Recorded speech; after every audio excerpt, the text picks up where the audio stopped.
ఇప్పుడు జరుగుతున్న చర్చా కార్యక్రమాలు జగన్ రెడ్డి అత్యవసర మీడియా మీటింగ్ అంటూ పెట్టి ఆయన చేస్తున్న అసత్యపు ఆరోపణలు, చెబుతున్న అబద్ధాలు, అలాగే నిన్న మండలిలో బోత్స సత్యనారాయణ, వరద కళని ఆడుతున్న అబద్ధాలు, బడ్జెట్, వీటిపైన మీ స్పందన? ఈ 9 నెలల కాలంలో కూటమి ప్రభుత్వం ఏర్పడిన తర్వాత ఏ అయితే కార్యక్రమాలు మనం ఎన్నికలకు ముందు హామీలు ఇచ్చామో అదేవిధంగా ఎన్నికలు అయిన తర్వాత ఈ 9 నెలల్లో చేసినటువంటి ఇటువంటి కార్యక్రమాలు అమలు చేశామో, భవిష్యత్తులో అమలు చేయబోతున్నాము అన్న విషయం మీద మొన్న పూర్తిస్థాయి బడ్జెట్ ప్రవేశపెట్టినటువంటి సమావేశంలో చంద్రబాబు నాయుడు గారు, ముఖ్యమంత్రి గారు అంతా చాలా స్పష్టంగా అన్ని అంకెలతో సహా గణాంకాలతో సహా వివరించడం జరిగింది. సరే, ఇంకా జగన్మోహన్ రెడ్డి గారు అంటారా, ఆయన కళ్ళార్పకుండా అబద్ధాలు చెప్పడంలో ఆయన నిష్ణాతుడు. ఆయన అసెంబ్లీకి రాడు, బయట వచ్చి ఏదో తాడేపల్లి ప్యాలెస్లో కూర్చుని నేను ప్రశ్నలకు సంధిస్తూ ఉంటాను, మీరేమో అసెంబ్లీలో మా ప్రశ్నలకు సమాధానం చెప్పాలంటాడు. అది వింత కోరికలు, వింతమైన ఆలోచనలు. దానికి కూడా ఈ రోజున స్పీకర్ గారు అయ్యన్న పాత్రుడు గారు ఒక రూలింగ్ ఇచ్చి ప్రజలకు అర్థం అవ్వాలి కదా, ప్రజల్లో కొంతమందిలో భావన ఏంటంటే ఉన్నదల్లా ఒక ప్రతిపక్ష పార్టీయే కదా, ఎందుకు హోదా ఇవ్వడానికి ఎందుకు సంశయిస్తున్నారు అనేటువంటి వ్యాఖ్యలన్నీ వస్తున్నాయి. కాబట్టి సమాజం నుంచి ప్రజలకు అర్థమయ్యే రీతిలో ఈ రోజున అయ్యన్న పాత్రుడు గారు చాలా క్లారిటీగా ఇది ఇవ్వడానికి నేనెవరిని, అది ప్రజలు ఇచ్చారు.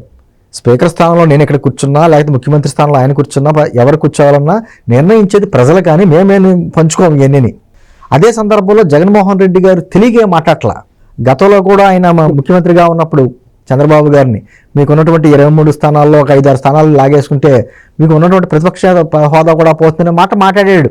అంటే దాని అర్థం ఏంటంటే అతనికి తెలుసు ప్రతిపక్ష హోదాకి రావాలంటే ఎన్ని సీట్లు ఉండాలో ఏంటనేది తెలుసు. ఆయన ఆ మాట కూడా అదే అసెంబ్లీ సాక్షిగా అసెంబ్లీలో ప్రకటించాడు. ఏంటంటే అన్ని మాట్లాడిన వ్యక్తి ఈ రోజున నా గొంతు నొక్కుతున్నారు, నాకు ప్రతిపక్ష హోదా ఇవ్వట్లేదు అని చెప్పేసి అని కోర్టులకు వెళ్ళారని, కోర్టులేమో స్పీకర్ గారికి నోటీసులు ఇచ్చారని చెప్పి రకరకాల వాళ్ళ పేపర్లో రాసుకుంటున్నారు. కానీ నాకు అటువంటిది నోటీసులు రాలేదు. ఆయన ఇచ్చినటువంటి లెటర్ కూడా ఏంటన్నది కూడా ఆయన చదివి వినిపించి ప్రజలు ఇవ్వడం దానికి నేను ఎక్కడ ఇస్తాను అని మాట్లాడుతూ కూడా ఎన్టీ రామారావు గారు మాట్లాడినటువంటి వ్యాఖ్యలను కూడా ఉదాహరించుకుంటూ, ఇది ఒక దేవాలయం, దేవుడు ఇవ్వలేని వరాన్ని పూజారిగా నేను ఎక్కడ ఇవ్వగలను, నేను పూజారిని, ఇక్కడ నా చేతిలో హక్కు ఏముంది, దేవుడు లాంటి ప్రజలు ఇవ్వలేదు, దేవుడు వరం లేని దాన్ని పూజారిగా నేను ఎక్కడ ఇవ్వగలను అనే మాట కూడా చాలా స్పష్టంగా చక్కగా అర్థమయ్యేలా చెప్పారు. అంటే మిగతా రాష్ట్రాల్లో ఎటువంటి నిబంధనలు పాటిస్తున్నాయి, అదేవిధంగా దేశం అంతా ఏదైనా పరిస్థితులు ఉన్నాయి, పార్లమెంట్లో ఎటువంటి పరిస్థితులు ఉన్నాయి, గతంలో పార్లమెంట్లో తెలుగుదేశం పార్టీకి అప్పట్లో ఇవ్వలేదా అనే మాటలు మాట్లాడారు. కానీ అప్పుడు ఇచ్చింది తెలుగుదేశం పార్టీ పక్ష నేత ఇచ్చారు తప్ప ప్రతిపక్ష నేత హోదా కాదు ఇచ్చింది. దాన్ని కూడా అబద్ధాలు రాసి వాళ్ళ పేపర్లో రాసుకుంటున్నారు. ఇదంతా కరెక్ట్ కాదనేటువంటిది చాలా క్లారిటీగా చెప్పడం జరిగింది. ఇక్కడ మనం ఇంకొక అంశం గుర్తు చేయాల్సిన, అంటే మనం కానీ ప్రజలకు కానీ తెలియాల్సిన బాధ్యత మన మీద ఉంది. ఆయన ప్రతిపక్ష హోదా నేత పదవి ఇస్తేనే నేను అసెంబ్లీకి వస్తానని చెప్పి ఆయన మాట్లాడుతున్నాడు, తప్పించుకునే మార్గం చూసుకుంటున్నాడు. అలా కాకుండా శాసనసభ పక్ష నేతగా కూడా అవకాశం ఉంది. ఆ సందర్భంగా కూడా ఆయనకి మాట్లాడే అవకాశం ఎక్కువసేపు ఉంటుంది, మాట్లాడుకోవచ్చు కూడా. దాన్ని విస్మరించి దాన్ని బయటికి రానివ్వకుండా అతను విత్తనవాదం చేయటం, దాని మీద ప్రజలకు క్లారిటీ ఇవ్వాల్సిన అవసరం కూడా మీకు మాకు ఒకటంటే అదే రామబ్రహ్మం గారు, అది ఎంతమంది ఉన్నా, 2 3 ఉన్నా శాసనసభ పక్ష నేతగా ఒకళ్ళు ఎన్నుకుంటారు. ఈ పదం అనేది బయటికి రావట్లేదు. కనీసం వాళ్ళు ఎన్నుకోలేదు అక్కడ. ఇప్పుడు ఆ 11 మంది కూడా శాసనసభ పక్ష నేతగా ఒకళ్ళు ఎన్నుకోవాలి. అది రూల్. ఖచ్చితంగా జగన్మోహన్ రెడ్డి ఉంటాడా, వేరే వాళ్ళని పెట్టుకుంటారా అనేది వాళ్ళ ఇష్టం. కానీ ఆ ఎన్నిక కూడా జరగల. రామబ్రహ్మగా మనం ఎన్ని మాట్లాడుకున్నా ఆయనకి అంటే పార్టీ అంటే ఒక ప్రైవేట్ లిమిటెడ్ కంపెనీ. ఆయన గతంలో ముఖ్యమంత్రికి రాష్ట్రాన్ని ఒక సొంత ఎస్టేట్లా పరిపాలించాడు. ఈ పార్టీ నాది మీకు గుర్తుండే ఉంటుంది. శాశ్వత అధ్యక్షుడి కింద ఎక్కడో చైనాలో జరిగింది, అలాగే శాశ్వత అధ్యక్షుడిగా కూడా ప్రకటించుకుంటే చిచ్చి అన్నది ఎలక్షన్ కమిషన్. ఇది అలా జరిగేది పని కాదు, రాజ్యాంగబద్ధంగా ఉండాలి. ఎంత దారుణం అంటే సార్, తల్లిని కూడా పక్కకు పంపించి బలవంతంగా రాజీనామా చేపించి ప్రయత్నం చేశాడు శాశ్వత అధ్యక్షుడు అయ్యే ప్రయత్నం. అంటే ఇంకా ఎక్కడో చైనా లాంటి దేశాల్లో కమ్యూనిస్ట్ పార్టీలు చేస్తూ ఉంటాయి. అటువంటిది ఇక్కడ రాజ్యాంగం ఉంది, రాజ్యాంగబద్ధంగా ఎంత పార్టీ రాజకీయ పార్టీ అయినా 2 సంవత్సరాలకు ఒకసారి ఎలక్షన్లు పెట్టుకుంటే అధ్యక్షులు ఎన్నుకుంటే ఒక ప్రొసీజర్ ఉంటుంది. అది ఏమి లేకుండా శాశ్వత అధ్యక్షుడిగా ఆ రోజు ప్రకటించుకున్నాడు, మళ్ళీ కోర్టులు చిచ్చి అనేటప్పటికి మళ్ళీ వెనక్కి తీసుకున్నాడు. మనం అంటుంది అది ఒక రూల్స్ అండ్ రెగ్యులేషన్స్ ఆయనకి తెలుసా లేదా అనేది కూడా కొంత క్వశ్చన్ మార్క్. అయితే ఈరోజు అయిన పత్రిక ఆయనకి తెలుసు, అన్నీ తెలిసి కూడా ఒక డ్రామాలు ఆడుతున్నాడు. కేవలం ఏంటంటే బురద జల్లాలనేటువంటి ఒక ప్రయత్నం తప్ప ఇంకోటి కాదు. కనీసం అసెంబ్లీకి వచ్చి మాట్లాడినప్పుడు ఒకవేళ స్పీకర్ గారు అతనికి సరైనటువంటి సమయం ఇవ్వకుండా, మైక్ ఇవ్వకుండా నొక్కితే ప్రజలు నిర్ణయిస్తారు. అరే ఉన్నది తక్కువ మంది, వాళ్ళకి సమయం ఇవ్వాలి కదా అనేటువంటి ప్రజలు నిర్ణయిస్తారు. అసలు అసెంబ్లీకే రాడు, మైకే పుచ్చుకోడు, మాట్లాడు, నాకు మైక్ ఎవరు సమయం ఎవరు అని చెప్పేసి ముందు ఎలా డిసైడ్ అయిపోతాడు అతను? ఇప్పుడు పరీక్ష రాయాలి కదా, పరీక్ష రాయాలి, దాని తగ్గట్టుగా మార్కులు వస్తే పాస్ చేయాలి. అసలు నేను పరీక్ష రాయను, నన్ను పాస్ చేసేయాలి, మీరు నాకు డిస్టింక్షన్ ఇవ్వాలనేటువంటి మాటలు మాట్లాడుతున్నాడు చిన్నపిల్లలాగా. చాలా విచిత్రంగా ఉంటాయి. మీకు ఒక వీడియో కూడా నేను ఈ సందర్భంగా చైతన్య రథం ప్రేక్షకులకి అది వినిపించాలనేటువంటి ఉందండి. నాకు వినిపించండి సార్, వినిపించండి. హిందీలో 70 వచ్చినాయి సార్, ఇంగ్లీష్ లో 56 వచ్చినాయి సార్, మ్యాథ్స్ లో 58 వచ్చినాయి సార్, సైన్స్ లో 43 వచ్చినాయి సార్, సోషల్ లో 31 సార్. దాంట్లో 4 మార్కులు తగ్గినాయి సార్. ఒక్క సబ్జెక్ట్ పట్టుకొని 4 మార్కులు పట్టుకొని మీరు ఎలా ఫెయిల్ చేస్తారు సార్? మమ్మల్ని పాస్ చేయాలి సార్, పాస్ అయితే చెయ్యాలి. అంటే చాలా అమాయకంగా అమ్మాయికి నేను అన్ని పరీక్షల్లోనే పాస్ అయ్యాను, 65, 65, 56 అలా వచ్చినాయి. ఒక సబ్జెక్టులోనేమో 35 రావాలి కదా, రాలేదు, 4 మార్కులు తక్కువైనాయి, నన్ను పాస్ చేయాలి కదా అని అడుగుతుంది అమ్మాయి. జగన్మోహన్ రెడ్డి గారికి ఆ అమ్మాయికి ఏమైనా వ్యత్యాసం ఉందా? ఆ అమ్మాయి అంటే ఇప్పుడు అమ్మాయికి అతనితో అడగచ్చు. ముఖ్యమంత్రిగా చేసిన వ్యక్తి, ఒక పార్టీకి అధ్యక్షుడు, మూర్ఖంగా ఈ రోజుకి నాకు కావాలంతే అంటే మాట్లాడుతుంటే ఎందుకు ఇస్తారు? ఇంకా నేను అనుకోవడం ఏంటంటే మా అదృష్టం బాగుంది, లేకపోతే నాకు 40% ఓటింగ్ ఉంది కాబట్టి నాకు 2 సంవత్సరాలు ముఖ్యమంత్రి పదవి కూడా నాకు కావాలని అడుగుతాడు. ఆ సలహా కూడా ఇచ్చేవాడు ఉన్నారు సలహాదారులు. అంటే ఇటువంటి వ్యక్తులు ఉన్నారా అసెంబ్లీ? ఆంధ్రప్రదేశ్ అసెంబ్లీలో మహానుభావులు, యోధులు మాట్లాడుతుంటే నిజంగా రాష్ట్రం తెలుగు ప్రజలందరూ కళ్ళార్పకుండా చూసేటువంటి అటువంటి మహానుభావులు ఉన్నారు. అటువంటి వాళ్ళు నడయాడినటువంటి అసెంబ్లీలో ఇటువంటి వ్యక్తుల ఈరోజు అయిన పత్రిక కూడా మాట్లాడారు. ప్రతిపక్ష హోదా పక్కన పెట్టు, అది ఎలాగే జరగదో రాదు, రూలింగ్ అయిపోయింది. కాకపోతే మిమ్మల్ని ఎన్నుకున్నటువంటి మీ ప్రజలు ఉన్నారు కదా, మీ 11 నియోజకవర్గాలకి దాదాపు 22-23 లక్షల మంది ప్రజలు ఎన్నుకుని ఉంటారు కదా మిమ్మల్ని. మరి ఎన్నుకున్నప్పుడు వాళ్ళ సమస్యలు మాట్లాడాలి కదా, వాళ్ళు ఆలోచించుకుంటారు కదా. కొన్ని నువ్వు రాకపోతే నీ వెనకాల ఉన్నారు కదా 10 మంది, పాపం కొత్తగా ఎన్నికైన వాళ్ళు ఉంటారు, వాడు కూడా కొత్తగా ఎన్నికయ్యాను, అసెంబ్లీకి వెళ్ళాలి, మాట్లాడాలి, నా నియోజకవర్గ ప్రజలను చూడాలి అనేటువంటి కోరికలు ఉంటాయి. వాళ్ళ భవిష్యత్తు కూడా నాశనం చేయడమే. అంటే అతను గుర్తుండదు లేదో, అతను ఎంపీగా పోటీ చేసినప్పుడు, ఎంపీగా గెలిచినప్పుడు అప్పట్లో పార్లమెంట్లోకి వెళ్ళి మాట్లాడే దాఖలాలు లేవు. ముఖ్యమంత్రి అయినప్పుడేమో సెక్రటేరియట్కి వెళ్ళి మాట్లాడే దాఖలాలు లేవు. ఇప్పుడేమో అసెంబ్లీకి వెళ్ళి మాట్లాడే దాఖలాలు లేవు. ఎక్కడికి వెళ్ళావు? ఆ తాడేపల్లి ప్యాలెస్లో కూర్చుని మాట్లాడతాను, దానికి మీరు సమాధానం అసెంబ్లీలో చెప్పాలని చెప్పేసి మాటలు. అంటే చాలా విచిత్రంగా, హాస్యాస్పదంగా, కనీసం ప్రజలు నవ్వుకుంటున్నారు అనేది కూడా లేకుండా ప్రజలు ఎవరిని దాన్ని కావాలని అడుగుతున్నాడంటే జగన్మోహన్ రెడ్డిని. మరి అతన్ని ఏ విధమైనటువంటి మానసిక పరిస్థితితో నాకు అర్థం కాని పరిస్థితి. ఇప్పుడు ప్రజల్లో చర్చ జరుగుతుంది సార్. 5 సంవత్సరాలు అక్రమాలు చేశాడు, దుర్మార్గాలు చేశాడు, మారణకాండ సృష్టించాడు. ఇప్పుడు అన్ని అసెంబ్లీలో వాళ్ళు ఎత్తుతారన్న భయంతోనే ఎదుర్కోలేక జగన్ రెడ్డి ఈ వంకతో పారిపోతున్నాడు అన్న చర్చ జరుగుతోంది. దాని మీద మీ విశ్లేషణ? ఒకటి, ఖచ్చితంగా అసెంబ్లీకి రావాలని కోరుకుంటున్నాం మనం.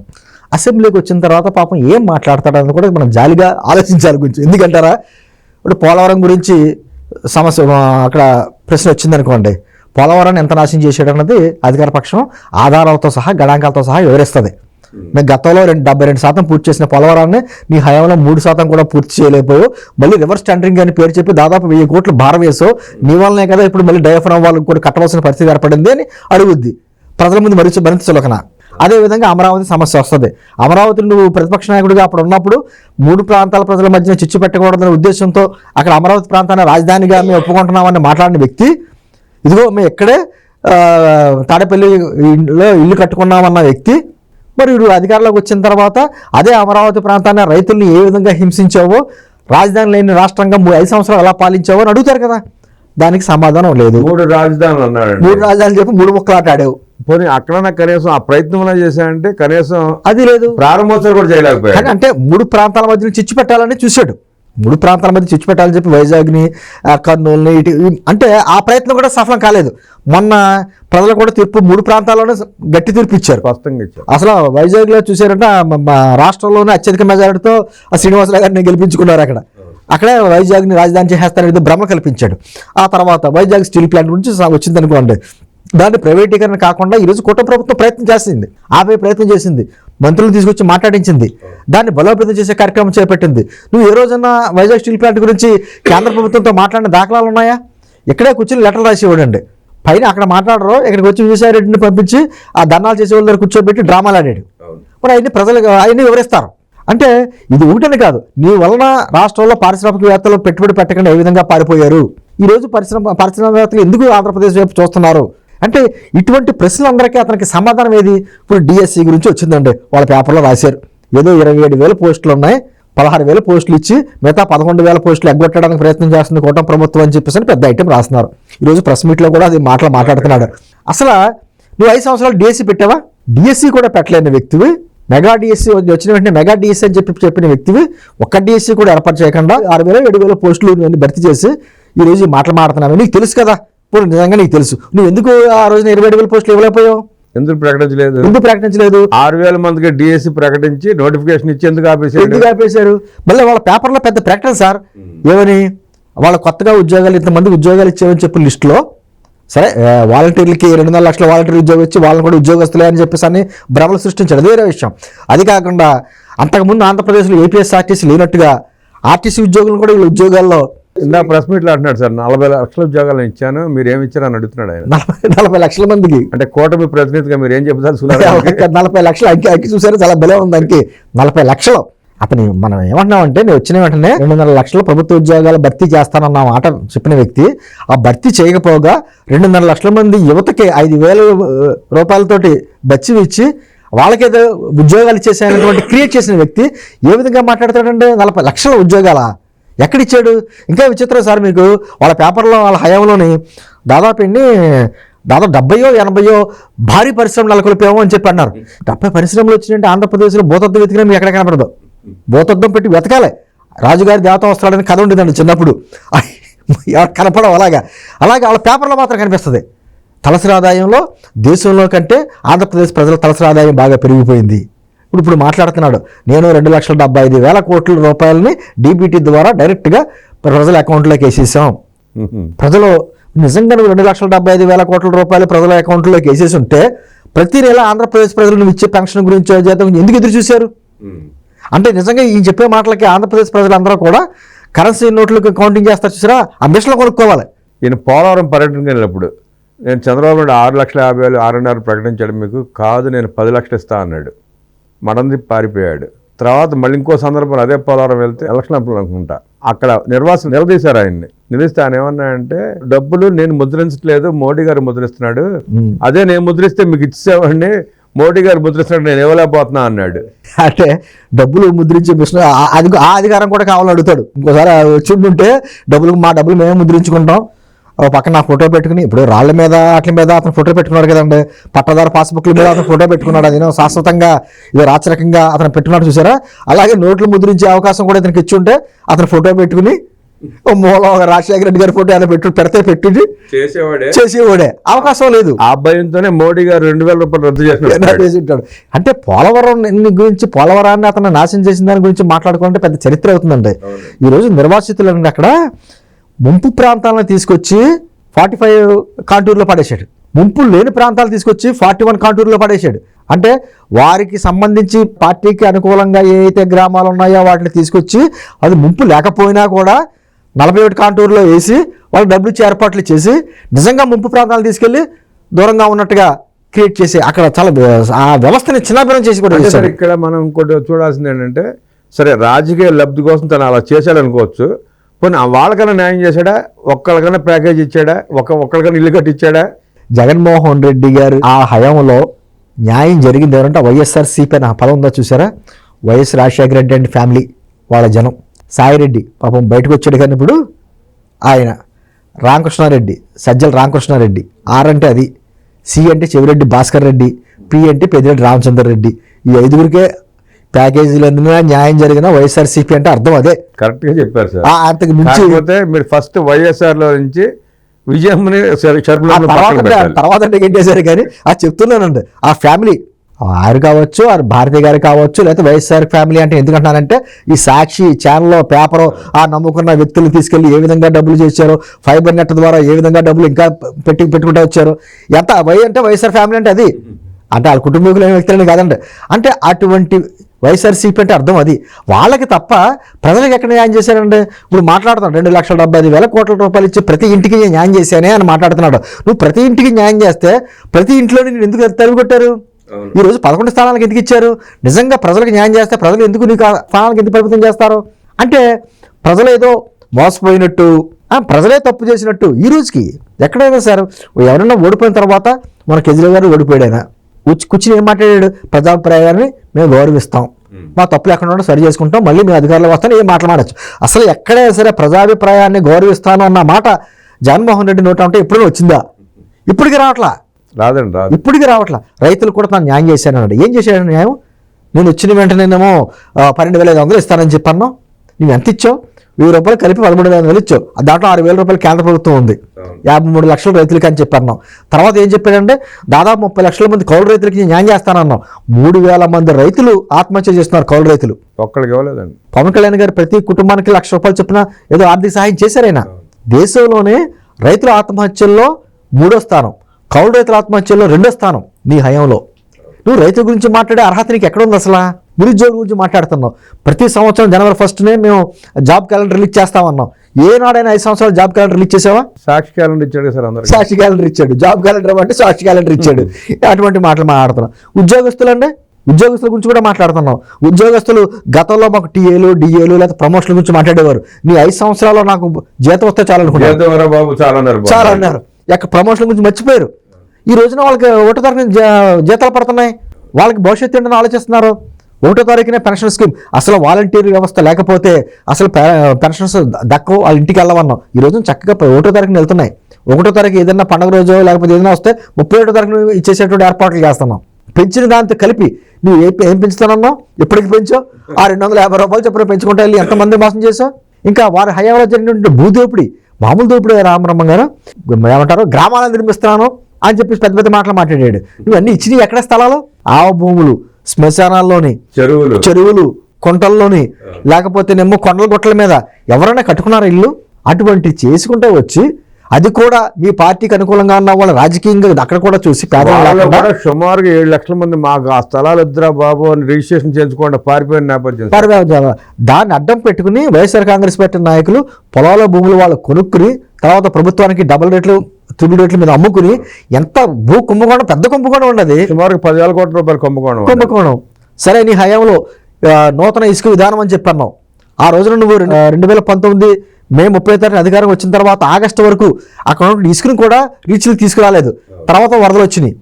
ఎంతమంది భవన నిర్మాణ కార్మికులు ఆత్మహత్యలు చేసుకున్నారండి? మరి అది ఎలా మర్చిపోతావు నువ్వు? అసలు నేను మద్య విధానం అన్నావు.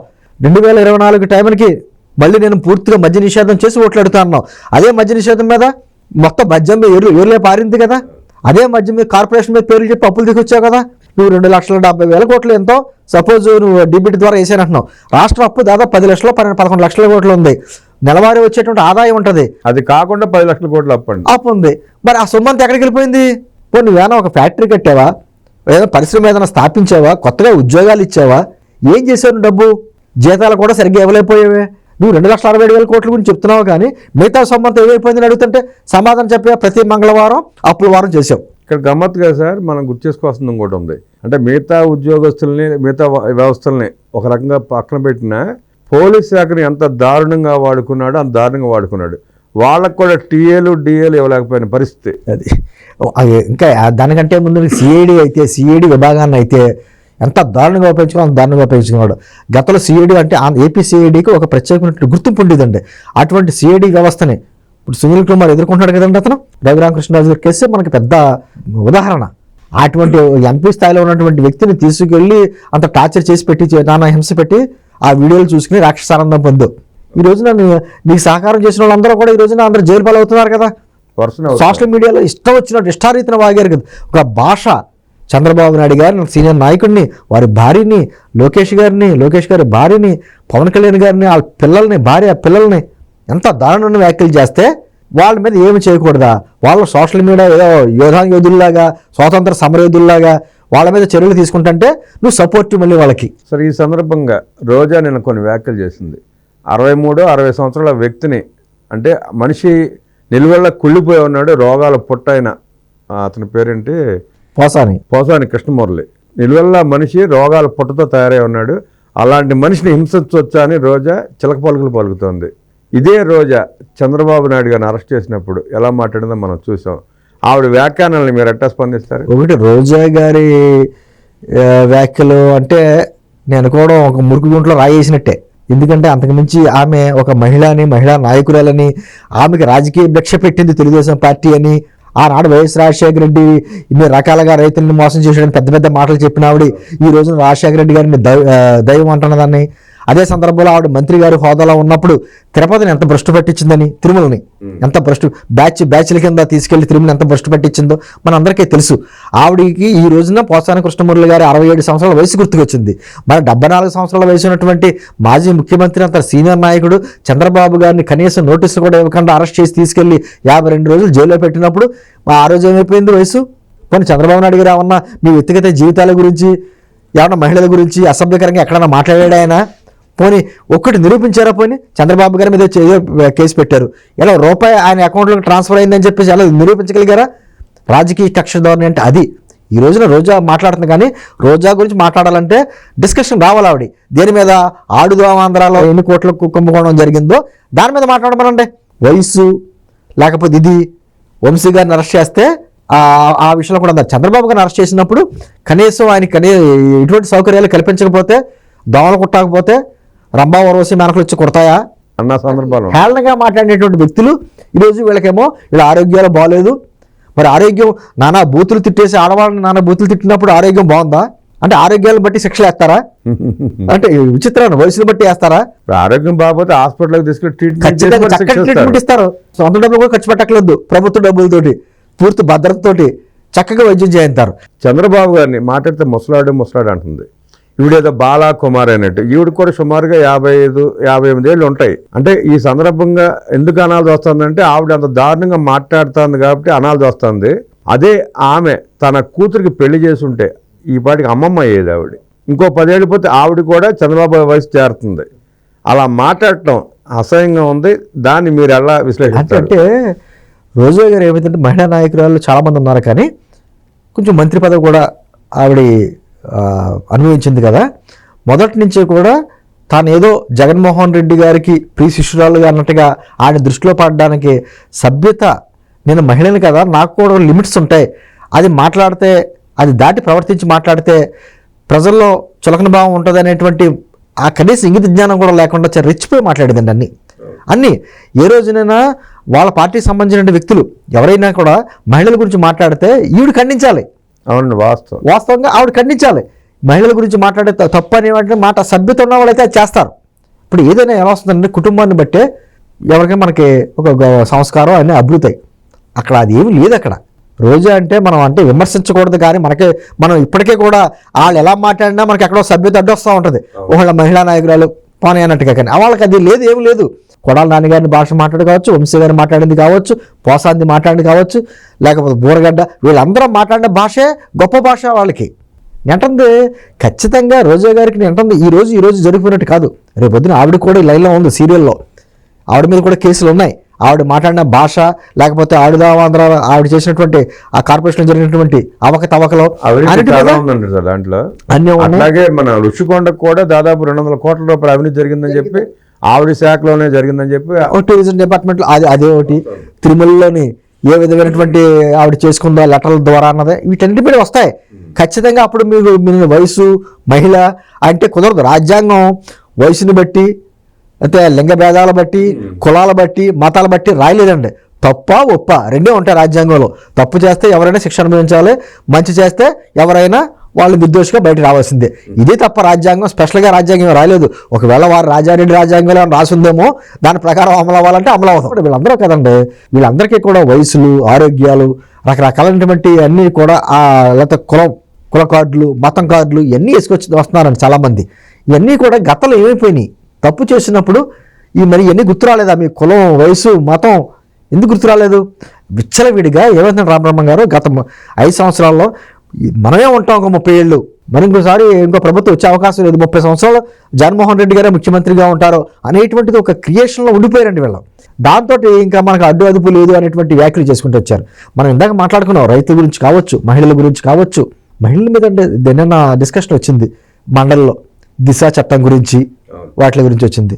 అసలు దిశ చట్టం పెట్టారు, కేంద్రాన్ని పంపారు, అప్రూవల్ కూడా చేయించుకోలేకపోయారు.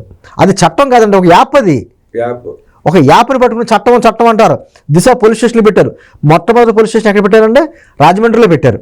రాజమండ్రిలో పెట్టినప్పుడు అదే రాజమండ్రి దిశ పోలీస్ స్టేషన్ ముందు ఒక అమ్మాయిని రేప్ చేసుకుని పోలీస్ స్టేషన్ ముందు పడేశారు.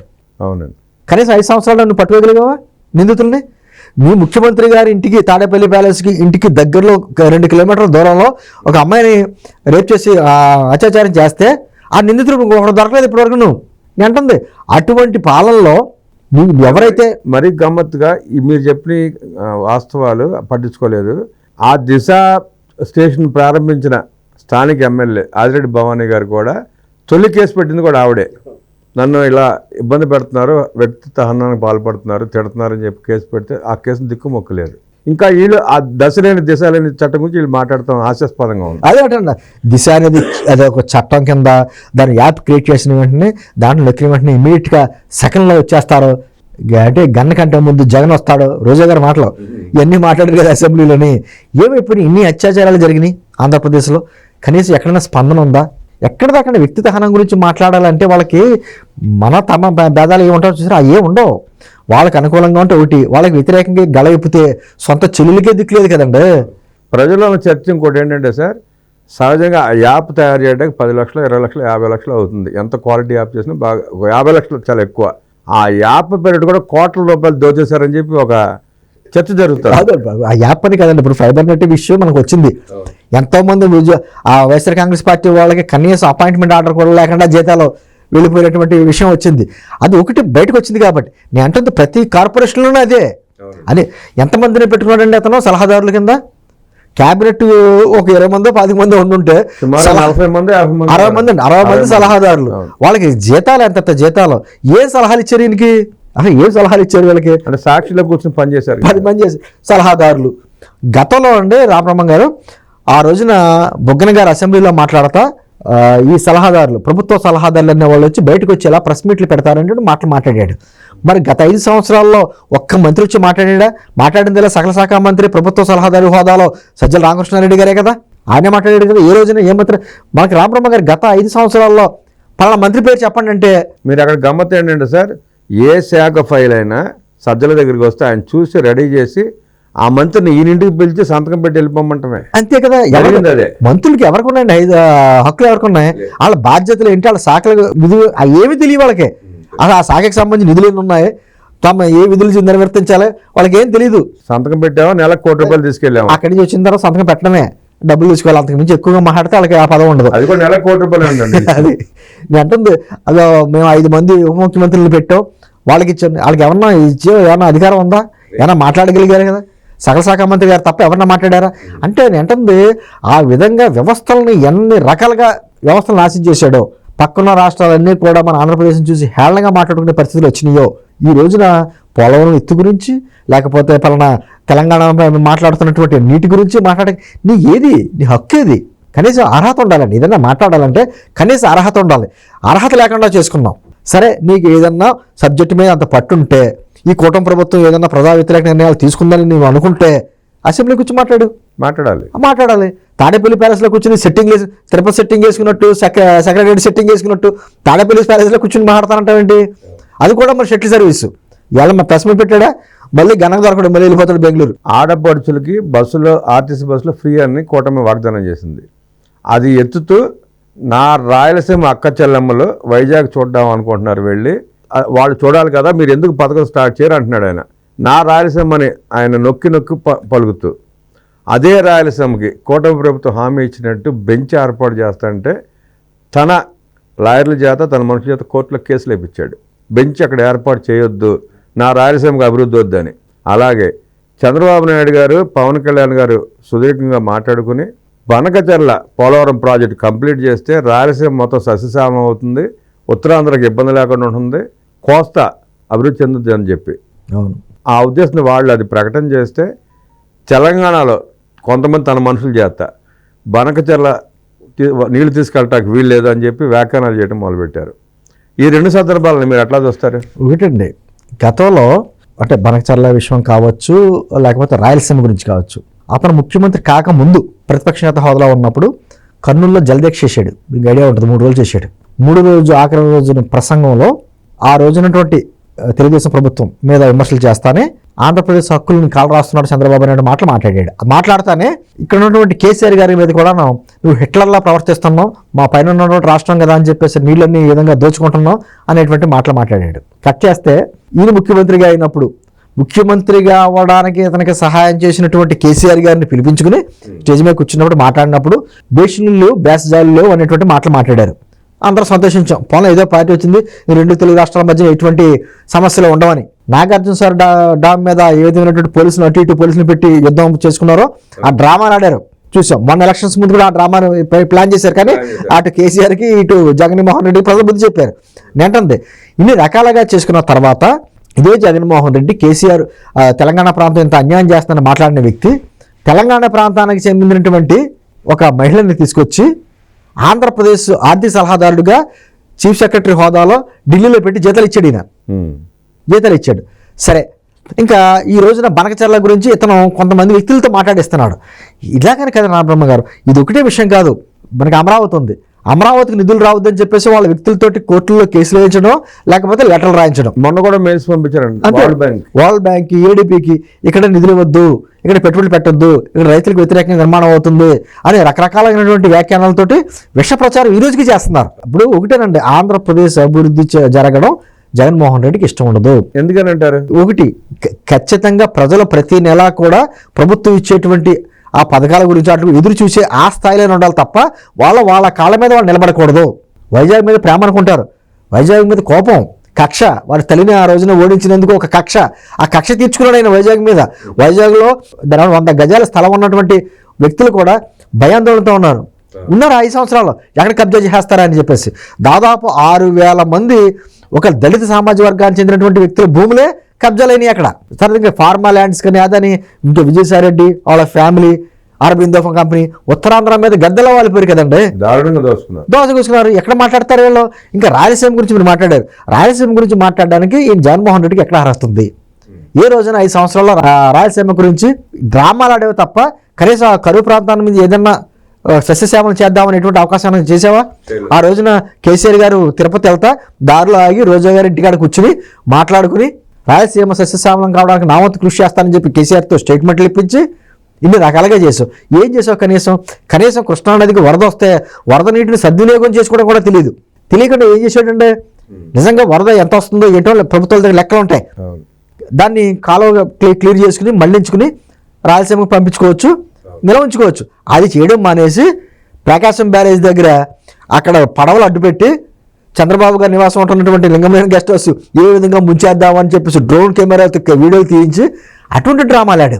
అంతే తప్ప రాయలసీమ గురించి ఆలోచిస్తే ఫ్లడ్ మేనేజ్మెంట్ ఉంటుంది, దాన్ని సద్వినియోగం చేసుకునేవాడు. ఏ రోజున చేసావా? కృష్ణానదికి ఎంత నీళ్ళు వస్తున్నాయి, ఎంత సద్వినియోగం అవుతున్నాయి, ఎంత దుర్వినియోగం అవుతున్నాయి, ఏ రోజు నీకు అవగాహన ఉందా? రాయలసీమ గురించి మాట్లాడే అర్హత నీకు ఎక్కడ ఉంది? వాళ్ళ ఉద్దేశం ఎంతసేపు అమరావతిని ముంచేసి ఏదో రకంగా అమరావతి నిర్మాణానికి పనికిరాదని ప్రూవ్ చేసుకునే కార్యక్రమం భాగమే తప్ప ఆ రాష్ట్రానికి న్యాయం చేద్దామనే ఆలోచన ఎక్కడా లేదు. నిన్న కూడా మండలిలో చర్చ వచ్చింది కదండి, రామబ్రహ్మ గారు బొత్స గారు మాట్లాడుతున్నాడు, నేను శ్మశానం అన్న మాట ఒప్పుకున్నాడు ఆయన. మళ్ళీ ఇప్పుడు మూడు రాజధానులు అన్న కాన్సెప్ట్ని మళ్ళీ ఒకసారి పునరాలోచించుకుంటారట. ఇప్పుడు 3 కాకపోతే 6 అంటారా, లేకపోతే తిరిగి అమరావతి 1 అంటారా అనేది మనకు తెలీదు. దాన్ని అమరావతి ప్రాంతాన్ని ఒక శ్మశానం అన్నారు, ఎడారు అన్నారు, 3 పంటలు పండే ప్రాంతం అన్నారు, ముంపు ప్రాంతం అన్నారు, అన్నీ వాళ్ళ మాటలు. అది 3 పంటలు పండే ప్రాంతమో తెలియదు, ముంపు ప్రాంతమో తెలియదు. దాన్ని ఏదో రకంగా ముంచేయాలి, కరకట్ట మీద ఉన్నటువంటి ఈ చంద్రబాబు గారి నివాసాన్ని కూల్చేయాలి, లేకపోతేనేమో అది ఆయనది కాదు, అది అద్దుకున్నాడు ఆయన లింగంలేని గారిది గెస్ట్ హౌస్, అది కూల్చేయాలి, లేకపోతే పక్కన ఉన్న ప్రజావేదికను కూల్చేయాలి. ప్రజావేదికను అయితే కూల్చేశారు, కానీ ప్రజావేదికను కూల్చారే, ఆ పక్కన ఉన్నటువంటి చాలా ఉన్నాయి, దేని మీద టచ్ ఎందుకు చేయలేకపోయారు? కనీసం గోడ కూడా టచ్ చేయలేకపోయారు. నేను అంటుంది ఇటువంటి కక్ష ధోరణి చర్యలతోటి తప్ప నిజంగా మనకు 151 మంది ఎమ్మెల్యేలు 22 మంది ఎంపీలు ఇచ్చినటువంటి రాష్ట్రానికి ఏదో చేయాలనే తపన అతనిలో ఉండుంటే, నిజంగా రాయలసీమ బిడ్డ అని ఇప్పుడు మాట్లాడుతున్నాడు చూసారా, అటువంటిది ఏదైనా మనసులో ఉండుంటే ఖచ్చితంగా రాష్ట్రానికి ఏదో చేసేవాడే. కేంద్ర ప్రభుత్వానికి ఆ రోజున ఎన్డీఏ గవర్నమెంట్లో లేకపోయినా ప్రతి బిల్లుకి నువ్వు మద్దతు చెప్పావు కదా, ఏదైనా సాధించుకునేవాడు. ఆయన వరకు సాధించుకున్నాడు కదా. అంతే, ఆ కేసుల గురించి అదే అంటానండి రామబ్రహ్మ గారు, అతనికి ఉన్నటువంటి కేసులు గొడవతోటి ఆ ఇబ్బందితోటి కేంద్రం దగ్గర ఎదిరించి మాట్లాడే పరిస్థితి అతనికి లేదు. కేంద్రం దగ్గర ఏమో కేసుల గురించి, తెలంగాణతో ఆస్తుల గురించి, రాజీ పడిపోయి రాష్ట్రాన్ని సర్వనాశనం చేశాడు. తాకట్టు పెట్టాడు, ఇన్ని రకాల తాకట్టు పెట్టాడు. మళ్ళీ ఈ రోజున వచ్చి అబద్ధాలు మాట్లాడతా ప్రెస్ మీట్ పెట్టి ఇది చేయలేదు అది చేయలేదు అంటే, మొన్న అసెంబ్లీలో పవన్ కళ్యాణ్ గారు కూడా ఉన్నారు, అసలు ఏం మిగిల్చావని చేయడానికి, మొత్తం జయభర్త ఖాళీ చేసావు కదా. మరీ హాస్యాస్పదంగా ఇందాక ప్రెస్ మీట్లు అంటాడండి, నా అక్క శమ్మలు అని అంటాడు కదా, నా అక్క శమ్మలను ఒత్తి పలుకుతూ డ్వాక్రా గ్రూపులకి ఆసరా వాళ్ళకి నేను చాలా న్యాయం చేశాను అన్నాడు. ఆయన ఏం న్యాయం చేశాడో, వాళ్ళకి చేసిన అన్యాయం ఏంటో మీరు ప్రేక్షకులకు ఒకసారి తెలియజేయండి. నిజంగా ఆ రోజు మరి ఆశా వర్కర్లు డ్వాక్రా వాళ్ళు రోడ్డు మీదకి వచ్చి ఎందుకు ధర్నాలు చేశారండి? నీ మొగారం చూసా, చేయాల్సిన అన్యాయం అంతా వాళ్ళకి చేశారు కాబట్టి వేల మంది వచ్చారండి విజయవాడ, రోడ్ల మీదకి వచ్చారు. మరి ఎందుకు చేశారు వాళ్ళు ధర్నాలు?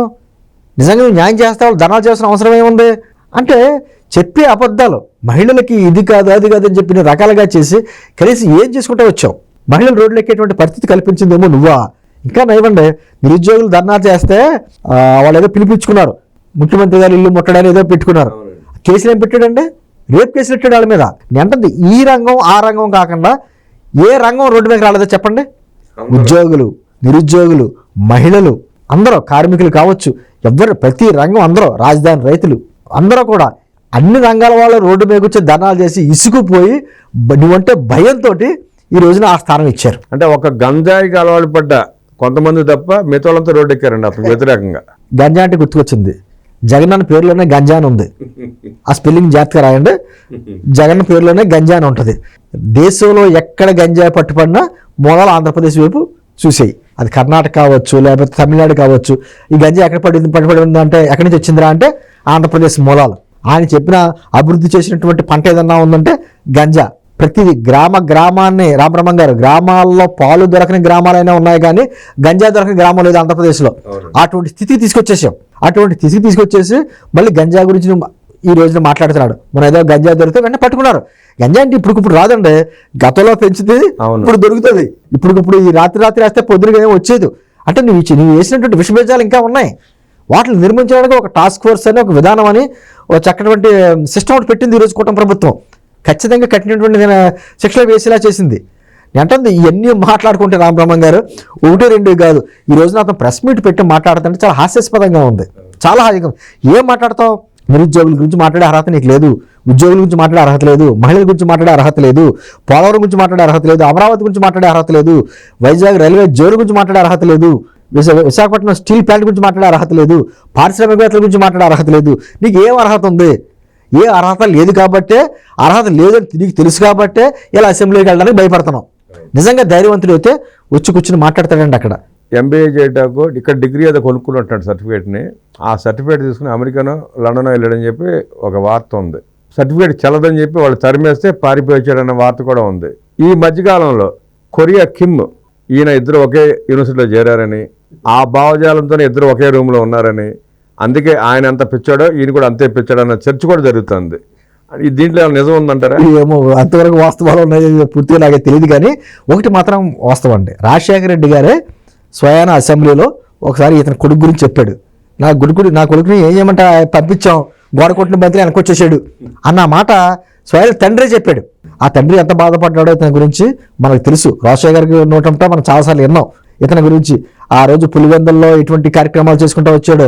తర్వాత తినకి ఎంపీ సీటు కావాలని చెప్పేసి అంటే సొంత బాబాయినే చొక్కా పెట్టుకుని బయటికి గంటించి చేసిన కార్యక్రమాలు. అంటే అతని మనస్తత్వమే ఒక ఫ్యాక్సిస్ట్ మెంటాలిటీ, నిరంకుశంగా పరిపాలించాలి, తాను ఏదో రారాజు అనేటువంటి దైవాంశ సంభూతుల్లాగా అని ఫీల్ అయిపోతూ ఉంటాడు ఆయన. అటువంటి కార్యక్రమాలే కదా అతను చేసినవన్నీ కూడా. నేనేమో 10th క్లాస్లో ఫస్ట్ క్లాస్ స్టూడెంట్ని, ఇంటర్మీడియట్లో ఫస్ట్ క్లాస్ స్టూడెంట్ని, డిగ్రీలో ఫస్ట్ క్లాస్ స్టూడెంట్ని అని మాట్లాడతాడు. ఇంత ఫస్ట్ క్లాస్ స్టూడెంట్కి ఎన్ని సీట్లు వస్తే ప్రతిపక్ష నేత హోదా వస్తుందో కూడా తెలీదా? అందుకే కిమ్తో పోల్చారండి ప్రజలు. కిమ్ము అంతే. ఈ పాపం కిమ్కి మధ్య జ్ఞానోదయం అయినట్టుందండి. కనీసం టూరిస్టులని రమ్మని అతను ఏదో గేట్లు తెరిచాడు, వాడదాకా అది కూడా చేయలే.